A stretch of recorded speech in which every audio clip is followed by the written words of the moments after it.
तर प्रकाश सुर्वे हे मतदानासाठी आता विधान भवनामध्ये पोहोचलेले आहेत आणि शंभूराज देसाई यांचं सुद्धा या ठिकाणी आगमन झालेलं आहे। ही दृश्य जी आहेत ती आपण या ठिकाणी पाहताय। शंभूराज देसाई हे विधान भवनामध्ये पोहोचलेले आहेत। तर दुसरीकडे भाजपच्या उमेदवार आहेत पंकजा मुंडे, चंद्रशेखर बावनकुळे यांनी त्यांची भेट घेतलेली आहे। भाजपकडून 5 उमेदवार निवडणुकीच्या रिंगणामध्ये आहेत। आमचे 5च्या 5 उमेदवार जे आहेत ते जिंकून येतील असा विश्वास जो आहे तो व्यक्त केला जातोय। आज सकाळी पंकजा मुंडे यांनी सिद्धिविनायकाचं दर्शन घेतलं आणि त्याच्यानंतर त्या विधान भवनामध्ये आल्या। तर दुसरीकडे आपण पाहताय शिंदे गटाचे आमदार प्रकाश सुर्वे हे व्हीलचेअरवरून आता आपल्या मतदानाचा अधिकार बजावण्यासाठी विधान भवनामध्ये पोहोचलेले आहेत। एकनाथ शिंदेंनी आदेश दिले आणि त्यानुसार मी या ठिकाणी मतदानाला आलो असल्याची प्रतिक्रिया प्रकाश सुर्वे यांच्याकडून देण्यात आलेली आहे। त्यांच्या मागे येत आहेत नीलम गोरे। ही दृश्य जे ते आपण या ठिकाणी पाहताय।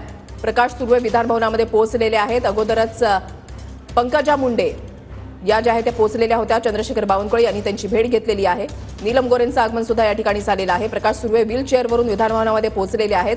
एक छोटासा अपघात झालेला होता, पाय घसरून पडलेलं होतं, त्याच्यामुळे पाय फ्रॅक्चर झालेला होता।